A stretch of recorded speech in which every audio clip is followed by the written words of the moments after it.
गंजी ले लो भाई गंजी। गंजी ले लो भाई गंजी। अरे भैया जी गंजी लेकर के आए हैं क्या? हाँ हाँ बहन जी लेकर के आए हैं, ले लीजिए। बहुएं आपकी व्रत होंगी ना सकट। हाँ जी भैया जी लेना तो है। बड़ी बहू, अरे ओ बड़ी बहू, मंझली बहू, छोटी बहू, आना तो बाहर। देखो तो भैया जी गंजी लेकर के आए हैं। अरे व्रत पूजा करनी है ना, तो फिर ले लो सकट की पूजा के लिए। वैसे भी अब की बार इनके तीनों के यहाँ से त्योहार ही आई नहीं सकट की, लेकिन फिर भी इन सबको ना लगी ही नहीं है कि हाँ कम से कम अगर कोई बेचने आए तो फिर तो ले ले। हाँ जी सासू मम्मी। अरे बहू देखो तो दादाजी लेकर के आए हैं गंजी, ले लो नहीं तो किस चीज से पूजा करोगी? हाँ जी सासू मम्मी, हाँ लेना तो था। दादाजी 1-1 किलो कर दीजिए, 3 जगह है। हाँ बहू ले लो ले लो। अच्छा बहुरिया, तुम लोगों ने तिल की गुल्लैया वगैरह ली कि नहीं ली? अगर नहीं ली हो तो फिर दुकान पर लगी हुई है, आकर के ले जाना। हाँ जी दादाजी क्या बताएं, अब घर में तिल आया हुआ था तो फिर हम लोग अब खुद ही बनाएंगे। अब बाहर से नहीं लाते, ये सब चीज हम लोग खुद ही बना लेते हैं। बाकी आप हमें गंजी दे दीजिए।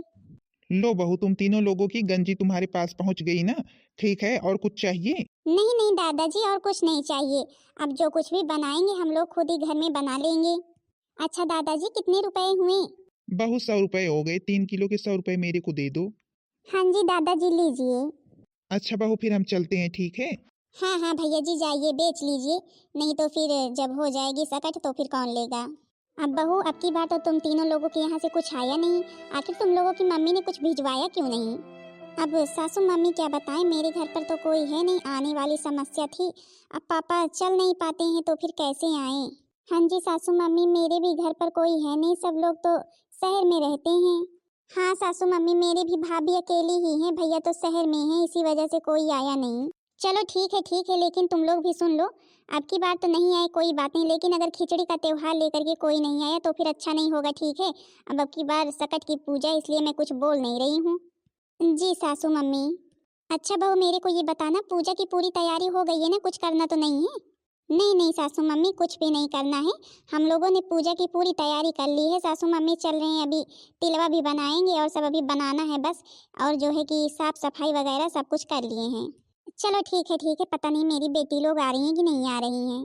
पर सासू मम्मी चंपा चमेली दीदी तो इस त्योहार पर अपने यहाँ ही रहें तभी ठीक रहेगा, क्योंकि अब सकट पूजन वाले दिन तो सासू मम्मी अपने ही यहाँ रहना चाहिए, बाकी खिचड़ी पर आती। क्यों छोटी, तुझे ज्यादा ही परेशानी हो रही है? आखिर मेरी बेटियों का घर है तो फिर मेरी बेटियां आएंगी नहीं? अरे नहीं नहीं सासू मम्मी, वो तो बस छोटी ऐसे ही कह रही थी। अच्छा सासू मम्मी फिर हम चले बनाए, नहीं तो बहुत लेट हो जाएगा। अच्छा हाँ ठीक है, तुम लोग जा करके बनाओ, लेकिन सुनो, अगर मेरी चंपा चमेली आए तो फिर उनका भी ध्यान देना, नहीं पता लगे तुम लोग बनाने में लगे हो और मेरी चंपा चमेली बेटी जो है कि भूखी बैठी हैं। आकर के पहले उन्हें नाश्ता पानी करवा देना, तो फिर जो है कि बनाना। जी सासू मम्मी ठीक है। जिज्जी चलिए, आपकी तो भाई बढ़िया वाली गंजी मिली है, रेड कलर वाली, ये वाली जिज्जी गंजी बहुत ही मीठी लगती है। हाँ बहू, ये वाली गंजी तो भाई मीठी लगती ही है। हाँ सासू मम्मी मीठी तो लगती ही है। चलो जिज्जी चले, अभी बहुत कुछ करना है। अरे छोटी मंजली आ जाओ भाई, जल्दी जल्दी। अरे आओ ना, सब कुछ बनाना है, जल्दी जल्दी बना ले। हाँ जी बड़की जिज्जी, अभी सब लोग मिलकर बनाएंगे तो फिर जल्दी से बन जाएगा, आप तो फालतू में परेशान हो जाती हैं। अच्छा हाँ तुझे पता है ना, अभी मम्मी ऐसे ही सुना रही थी कि हाँ मायके से कुछ नहीं आया है। अगर आ गई और उन्होंने देख लिया कि हाँ अभी कुछ बना नहीं है ना, तो फिर और ही गुस्सा करेंगी। आज पूजा वाले दिन फिर दिमाग खराब करके रख देंगी तेरा। अच्छा हाँ, मायके से याद आया, अब की बार मम्मी कह रही थी कि अगर अब की बार खिचड़ी पर कुछ आया नहीं तुम लोगों के मायके से तो फिर किसी की खैर नहीं। अब जिज्जी तुमसे क्या बताएं, हमारे मायके में कोई है नहीं, अब बेचारी अकेली भाभी हैं तो फिर वो क्या करें। मेरे को तो पूरा विश्वास है कि मेरे मायके से कुछ नहीं आएगा। अब मम्मी जी कुछ भी कर ले, कुछ भी सुनाएं, लेकिन मेरे मायके से तो भाई कुछ आने वाला है नहीं। अगर आना होता ना तो फिर तिलवा पर ही आ जाता। मेरे ही मायके से कौन क्या लेकर के आएगा। अब पापा जी तो मेरे चल नहीं पाते हैं, उनके पैर बहुत दर्द होते हैं। मम्मी है केवल, मम्मी क्या करे बेचारी, जब पापा चल ही नहीं पाते हैं तो मैं तो वैसे भी उनसे बोलती कि हाँ पापा आप परेशान मत हुआ करिए, हमारे यहाँ जो है कि नहीं आ पाते हैं तो फिर मत आया करिए, हम हाल चाल दे देते हैं फोन से। अब बड़ी जीजी मंझली जीजी हम क्या बताएं, हमारे तो मायके में कोई रहता ही नहीं है, सब लोग तो शहर में रहते हैं, भैया रहते हैं, भाभी रहती हैं शहर में, पापा मम्मी सभी लोग वहाँ पर रहते हैं। अब जब कभी भी आते हैं तो फिर मेरे भैया आते हैं जरूर, लेकिन अब त्योहार पर रहते ही नहीं है तो फिर कैसे आए। हाँ जी बड़ी जीजी वही तो बोल रहे हैं कि अब जब हम लोगों के घर में कोई है ही नहीं तो फिर मम्मी जी को समझना चाहिए, लेकिन हर बार इसी तरह सुनाती हैं और अपनी बेटी को नहीं कहती हैं। अब उनकी बेटी को ना लाने कोई गया है और न कोई त्योहारी लेकर के गया है, फिर भी देखो चंपा चमेली अपने ससुराल से चली आएंगी आज। हाँ बड़ी जीजी बात तो सही है। अब चंपा चमेली दीदी के यहाँ कोई गया नहीं लेकिन वो लोग चली आएंगी। मेरे समझ में जीजी ये नहीं आ रहा है, खिचड़ी के समय आती जब मेला लगता है, अब इतने पहले से आकर के क्या करेंगी। अब सकट पूजन तो अपने यहाँ करना चाहिए, लेकिन जीजी को अब उन्हें कौन बताए, जो है कि जब उनकी मम्मी ही नहीं समझाती हैं कि हाँ बिटिया अपने यहाँ रहो, अपने सास ससुर के साथ ये सब पूजा पाठ करो, अपने घर में करो, लेकिन नहीं यहाँ ही आएंगी। अरे अब जब वो छोटा मोटा त्योहार यहाँ तक कि नए साल तक आ गई थी तो फिर अब भाई सकट पर तो आएंगे ही। इस त्योहार पर तो सब कुछ बन भी रहा है, आखिर वो तो खाने ही आती हैं। हाँ जीजी वो बात तो आप सही कह रही हैं। अच्छा जीजी तब तक बन रहा है, तब तक आप कुछ सुनाई दीजिए। अब भाई आज तो हम व्रत हैं, आज तो मेरे समझ में नहीं आ रहा है कौन सा गाना सुनाएं। जीजी आज माता रानी का गाना सुना दीजिए। देवी मोरे आंगने में आई निहुर के मैं पैया लाग्यो। देवी मोरे आंगने में आई निहुर के मैं पैया लाग्यो। काऊ देखे देवी मगने भई है, काऊ देखे देवी मगने भई है, काऊ देखे मुसिकानी निहुर के मैं पैया लाग्यो। काऊ देखे मुसिकानी निहुर के मैं पैया लाग्यो। सेनुरा देखे देवी मगने भई है, बिंदिया देखे मुसिकानी निहुर के मैं पैया लाग्यो। बिंदिया देखे मुसिकानी निहुर के मैं पैया लाग्यो। देवी मोरे आंगने में आई निहुर के मैं पैया लाग्यो। काऊ देखे देवी मगने भई है, काऊ देखे मुसिकानी निहुर के मैं पैया लाग्यो। चूड़िया देखे देवी मगने भई है, चूड़िया देखे देवी मगने भई है, कंगना देखे मुसिकानी निहुर के मैं पैया लाग्यो। कंगना देखे मुसिकानी निहुर के मैं पैया लाग्यो। अच्छा अच्छा चमेली दीदी देख रही हो जब यहाँ पर गाना गाया जा रहा है तो फिर कौन नाश्ता पानी हम लोगों के लिए लेकर के आई। अरे दीदी जी आप लोग कब आई। हम लोगों को आए 1 घंटे हो गए, बाहर बैठे हुए कब से इंतजार कर रहे हैं कि हाँ 3 भाभी हैं, आपके कुछ लेकर के आती हैं, आपके कुछ लेकर के आती हैं, लेकिन तुम लोग तो रसोई से निकलने का नाम ही नहीं ले रही हो। और क्या दीदी, अब मम्मी जी तो इन्हें कुछ बोलती नहीं है कि हाँ कब से आई हुई है चंपा चमेली, जा करके कम से कम उन्हें नाश्ता पानी तो कराएं। अरे मम्मी जी ने तो हमें बोला था कि हाँ चंपा चमेली बिटिया का ध्यान रखना, अगर वो लोग आए तो फिर उन्हें नाश्ता पानी पहले कराना। अरे बहू मेरी बेटी चंपा चमेली आई हुई थी, मैंने कहा था कि हाँ उन्हें कम से कम नाश्ता पानी पहले करा देना, तो फिर तुम लोग रसोई में ही बैठी हो। अरे एक लोग चली जाती, आई हुई इतनी दूर से, कम से कम नाश्ता पानी तो करा देती सही से। अब मम्मी जी, अब बड़ी जीजी छोटी हम तीनों लोग गुलैया बनाने में लगे हुए हैं, तो फिर हमने कहा कि अब बना ही ले, नहीं तो मम्मी जी अब ठंडी हो जाती है रात तो फिर गुलैया बंधती नहीं है, इसलिए हमने सोचा जल्दी से सब लोग बना लें। और क्या झूठ बोलने में तो मंझली भाभी बहुत तेज हैं, देखो तो कैसे झूठ बोल रही, कैसे मेरी मम्मी को बहका रही हैं। मम्मी आपको पता है हम आए थे तो फिर तीनों लोग गाना गा रही थी, बता रही गुलैया बनाने वाली बनी है। अरे कम से कम आकर के मेरे को नाश्ता पानी तो दे देती। अच्छा चंपा चमेली बेटी, अब आज तो सकट का पूजन है, आज हम कुछ नहीं बोलेंगे, चलो आज हम नाश्ता पानी तुम्हें करा देते हैं। ये तीनों लोग जो कुछ भी बना रही हैं बना ले, आज व्रत हैं तीनों लोग। हाँ मम्मी, इसीलिए तो ये लोग सर पर चढ़ी हुई हैं, मेरे को नाश्ता पानी तक के लिए नहीं पूछी। अरे चंपा चमेली दीदी जा करके नाश्ता पानी खुद लेकर के कर लीजिए, हम लोग व्रत हैं, मम्मी जी ने बोला है। अच्छा चलो जल्दी जल्दी बनाओ, नहीं अभी पूजन का भी समय हो रहा है। अब चंपा चमेली दीदी अपने यहाँ से चली आई हैं, ये नहीं कि हाँ कम से कम अपने घर में रहती, सब लोगों को बनाती खिलाती, सब कुछ गुल्लैया वगैरह बनाती, लेकिन नहीं, यहाँ चली आई हैं, यहाँ पर आराम से खाएंगी और घर वाले बेचारे ऐसे ही रहें। हाँ बड़ी जीजी, ये तो चंपा चमेली दीदी की बहुत पुरानी आदत है, हर त्योहार पर इसी तरह तो करती हैं, यहाँ आती हैं आराम से खाती हैं और घर वाले बेचारे ऐसे ही रह जाते हैं। अच्छा चलो, सारा कुछ तो बन गया है ना, चलो सब लोग तैयार हो जाते हैं तो फिर पूजन करते हैं। जीजी मैं भी आ गई, पूजा शुरू करिए। अरे हाँ हाँ तुम तो आ गई, पर अभी मंजली कहाँ रह गई, वो भी तो आखिर आ जाए तभी तो पूजा शुरू करें। आ गए बड़ी जीजी, हम भी आ गए, अब पूजा शुरू करिए। सबसे पहले बोलो गणेश भगवान की जय हो, जय हो गणेश भगवान की। सकट का व्रत रखने से घर में सुख शांति आती है, समृद्धि होती है, सब लोग अच्छे से रहते हैं, सब लोग मिलजुल कर रहते हैं, घर में धन की प्राप्ति होती है, संतान प्राप्ति होती है। गणेश भगवान सबकी इच्छा को पूरी करते हैं। जीजी अब की बार वो वाली कथा नहीं सुनाएंगी? हाँ जीजी वो वाली कथा सुनाइए ना। बहुत समय पहले की बात है, एक घर में देवरानी जेठानी दो लोग रहती थी। तो फिर जो जेठानी थी वो बहुत अमीर थी और जो देवरानी थी वो गरीब थी। बेचारी देवरानी जो थी वो सारा दिन जेठानी के घर में रहती थी, जेठानी के घर में सारा काम करती, खाना बनाती, बर्तन धुलती, झाड़ू पोछा करती, समय मिलता तो खेत की तरफ चली जाती, बच्चों को नहलाती, सारा कुछ करती थी। और देवरानी का जो पति था वो जंगल में लकड़ियाँ काटता रहता था। इस तरह बेचारी देवरानी जेठानी के घर में रोज लगी रहती थी और खाना पीना बनाती, सब लोग खा लेते, तो फिर जो कुछ भी खाना बच जाता वो सुबह को जेठानी देवरानी को दे देती कि हाँ ले जाकर के अपने बच्चों को खिला दो।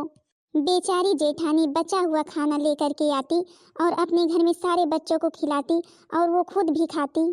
इसी तरह दिन बीतते गए, रोज देवरानी जेठानी के घर में जाती, सारा काम करती और इसी तरह खाना लेकर के आती और खुद खाती, अपने पति को खिलाती, बच्चों को खिलाती और जो कुछ भी थोड़े बहुत पैसे दे देती जेठानी, उसी से खर्च चलता था और जो उसके पति लकड़ी काट कर लाते थे उससे थोड़ा बहुत खर्च चल जाता था। इसी तरह भाई धीरे धीरे दिन बीतते गए। अब सकट का पूजन पड़ा।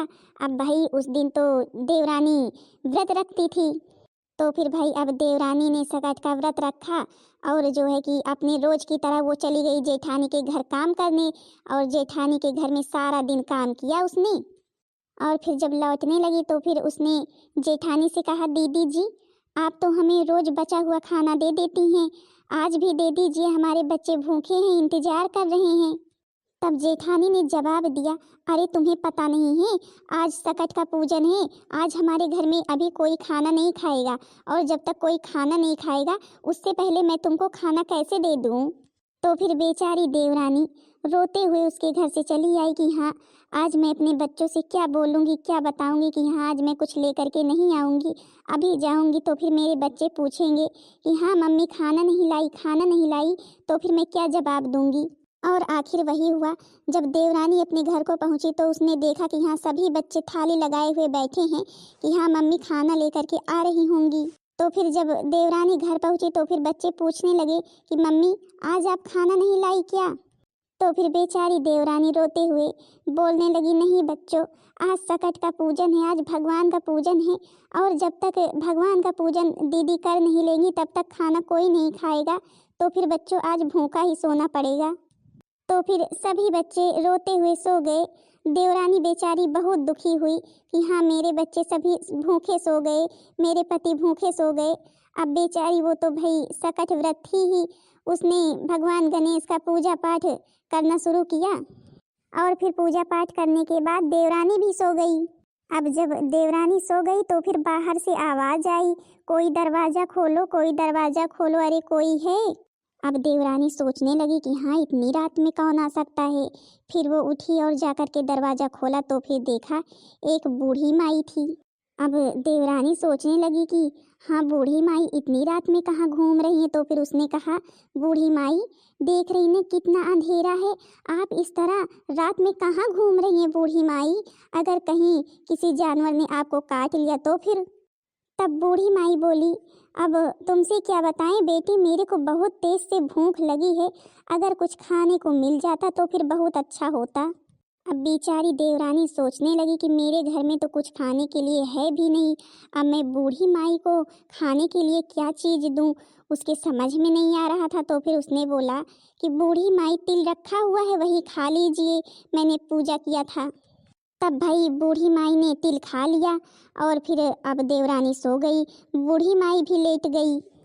कुछ देर के बाद बूढ़ी माई बोली, बेटी अब मेरे को निवृत्त लगी हुई है, अब मैं क्या करूं?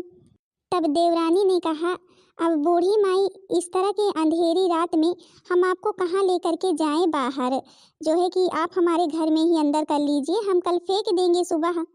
तो फिर भाई बूढ़ी माई ने कहा ठीक है, और अब धीरे धीरे रात बीत गई। अब भाई जब रात बीत गई तो फिर अब सुबह हुई। जब देवरानी उठी तो फिर उसने देखा बूढ़ी माई है ही नहीं। और अब देवरानी क्या देखती है, उसका घर हीरे से, मोती से, सोने से, चांदी से पूरा घर जगमगा गया है, पूरा घर भर गया है। अरे तो उसकी तो आंखें खुली की खुली रह गई, अरे ये मेरा घर है, ये मेरा घर है, मैंने तो कभी सोचा नहीं था कि हाँ मेरे घर में ये सब कुछ हो जाएगा। अरे बूढ़ी माई कहाँ गई? अब भाई उसके बच्चे ने, उसके पति ने, सब लोगों ने ये सब कुछ देखा तो फिर सब लोग बहुत खुश हो गए। और देवरानी को तो पता चल ही गया था कि हाँ ये सब माता रानी की ही लीला है। अब तो भाई देवरानी जो थी वो तो जेठानी से भी ज़्यादा अमीर हो गई। अब सारे बच्चे लग गए सारा कुछ रखने में, इतने सारे जेवर जेवरात बिखरे पड़े थे, सारा कुछ रखने लगे। अब सुनो भाई, अब जेठानी अपने घर में इंतजार कर रही है, देवरानी अब की आती है, अब की आती है, सारा काम फैला पड़ा हुआ है जेठानी के घर में। अब दोपहर हो गया, सुबह से इंतजार करते करते, ना खाना बना, ना बर्तन धुला गया, ना झाड़ू हुआ, ना पोछा हुआ, कुछ भी नहीं हुआ। तो फिर जेठानी सोचने लगी, आज ऐसी क्या बात हो गई, मेरी देवरानी अभी तक नहीं आई। तो फिर उसने अपने बच्चे से कहा कि बेटा जा कर के देख कर तो आओ, चाची जी अभी आज आई नहीं घर में कोई काम करने। अब जेठानी का बेटा जब आया चाची जी के घर तो फिर उसने देखा तो फिर उसकी तो आंखें खुली की खुली रह गई कि हाँ इतना सारा कुछ इनके यहाँ आया तो आया कैसे, सारा धन दौलत और जो है कि जेवर जेवरात, सोने चांदी के सिक्के पड़े हुए हैं, सारा कुछ इनके यहाँ आया कैसे, वो सोचने लगा। उसने आकर के जल्दी से ये सारी बातें अपनी मम्मी से बताई। और फिर ये जब सारी बातें जेठानी ने सुनी तो फिर वो तो भैया तुरंत दौड़ते हुए देवरानी के घर पहुँच गई। और जब देवरानी के घर में देखा कि हाँ इतना सारा कुछ फैला हुआ है तो फिर जो है कि उनकी भी आंखें खुली की खुली रह गई। अब बच्चे रख रहे हैं, बढ़ता ही चला जा रहा है, सोचने लगी आखिर ये सब चमत्कार हुआ तो हुआ कैसे। फिर जेठानी ने देवरानी से पूछा कि हाँ देवरानी जी आखिर हमें भी तो बताइए कि ये चमत्कार हुआ कैसे। अब देवरानी ने कहा, दीदी अब हम आपसे क्या बताएं, रात में बूढ़ी माई आई थी, उन्होंने ही अपनी लीला दिखाई है, सारी कहानी जो कुछ भी उनके साथ हुआ था सब कुछ कह डाली वो। तो फिर जेठानी कहने लगी, ठीक है ठीक है, मैं भी अब ऐसा करूँगी ताकि मेरे यहाँ भी आए बूढ़ी माई। ये कह करके जेठानी अपने घर चली गई। और देवरानी के घर में तो भाई धन से सब कुछ भर गया था, उसके घर में कहीं जगह नहीं बची थी कि हाँ कोई सामान रख दे, इतना सारा धन भरा हुआ था।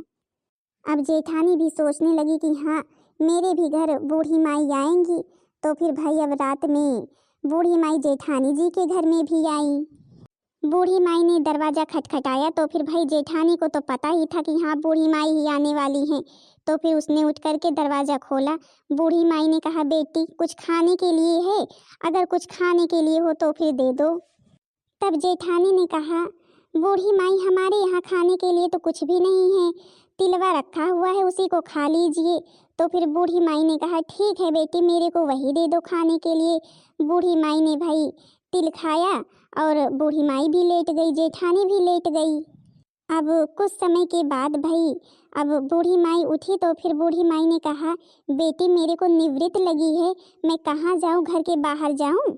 तब जेठानी ने कहा, नहीं बूढ़ी माई आप इतनी रात में कहाँ जाएंगी, घर में ही कर लीजिए, हम कल फेंक देंगे। तो फिर बूढ़ी माई ने कहा, ठीक है भाई। अब रात बीत गई, सुबह हुई, जेठानी बहुत खुश थी, मन ही मन कि अभी हमारा घर धनों से भरा होगा, हीरे मोती से भरा होगा। और फिर भाई उसने जो है कि अपनी आंखें खोली और जब जेठानी ने अपनी आंखें खोली तो फिर उसने देखा उसके घर में इतनी बदबू हो रही थी, इतनी गंदगी फैली हुई थी। वो सोचने लगी कि आखिर ये सब कुछ हुआ तो हुआ कैसे। तब बूढ़ी माई बोली, बेटी तुम्हारे मन में लालच था, इसलिए ना तुम्हारी इच्छा पूरी नहीं हुई। तुम्हारे अंदर दया नाम की कोई भी चीज नहीं है। तुम्हारे यहाँ धन धान की कमी नहीं थी, लेकिन तुमने अपनी देवरानी से ना सदा काम करवाया, हमेशा काम करवाया, हमेशा उसे परेशान किया है। तुम चाहती तो उसे परेशान कभी भी ना करती, लेकिन तुम्हारे अंदर दया नाम की कोई चीज ही नहीं है। बस तुम्हारे अंदर लालच भरा हुआ है। और जो तुम्हारी देवरानी थी वो सच्चे मन वाली थी, उसने सच्चे मन से भगवान की पूजा पाठ की, तुम्हारी तरह दिखावा नहीं किया उसने। तब जेठानी बूढ़ी माई के पैर पकड़कर रोने लगी, बूढ़ी माई मेरे से गलती हो गई, क्षमा कर दीजिए, क्षमा कर दीजिए बूढ़ी माई, अब ऐसी गलती कभी भी नहीं होगी। तब बूढ़ी माई ने कहा, ठीक है, लेकिन अब तुम सही से पूजा पाठ करना और अपनी देवरानी को कभी भी परेशान मत करना, और हाँ, दूसरों पर दया करना सीखो। उस दिन तुमने अपनी देवरानी के बच्चों को अगर खाना दे दिया होता तो फिर उसके बच्चे बेचारे भूखे नहीं रहते। सोचो तुम्हारी देवरानी को कितना दुख हुआ होगा कि हाँ, हमारे बच्चे भूखे सो रहे हैं। इसलिए जो दूसरों के ऊपर दया करते हैं, हम उन्हीं के ऊपर दया करते हैं। तब जेठानी ने कहा, माता रानी हमसे गलती हो गई, हम क्षमा मांगते हैं, अब हम ऐसा कभी भी नहीं करेंगे। तब बूढ़ी माई ने कहा, सदा सुखी रहो, तुम्हारे घर में किसी भी चीज़ की कमी ना हो। ये कह करके बूढ़ी माई चली गई। तो फिर जिस तरह माता रानी ने देवरानी के ऊपर अपनी दया दिखाई, कृपा दिखाई, उसी तरह माता रानी सबके ऊपर अपनी कृपा दृष्टि बनाए रखें। गणेश भगवान सबकी इच्छाओं को पूरी करें। जो कोई भी गणेश भगवान का मन ध्यान से भजन करे, एक बार बोलो गणेश भगवान की जय हो। हाँ तो बहन दीदी लोग, आप लोग भी तिलवा सकट व्रत हैं। बहन दीदी लोग, ये तो भाई जिसके पुत्र होता है वही औरतें रहती हैं व्रत। हाँ तो भाई भगवान जी गणेश भगवान सबकी इच्छाओं को पूरी करें। बहन दीदी लोग, हमें भाई जो कथा आती थी वो हमने सुनाई, आप लोगों को कैसी लगी कमेंट में ज़रूर बताना। अगर कथा में कोई भी हमसे गलती हो गई हो तो फिर माफ़ कर देना। भगवान गणेश सबकी इच्छाओं को पूरी करें और सबका सकट व्रत पूजन सफल करें।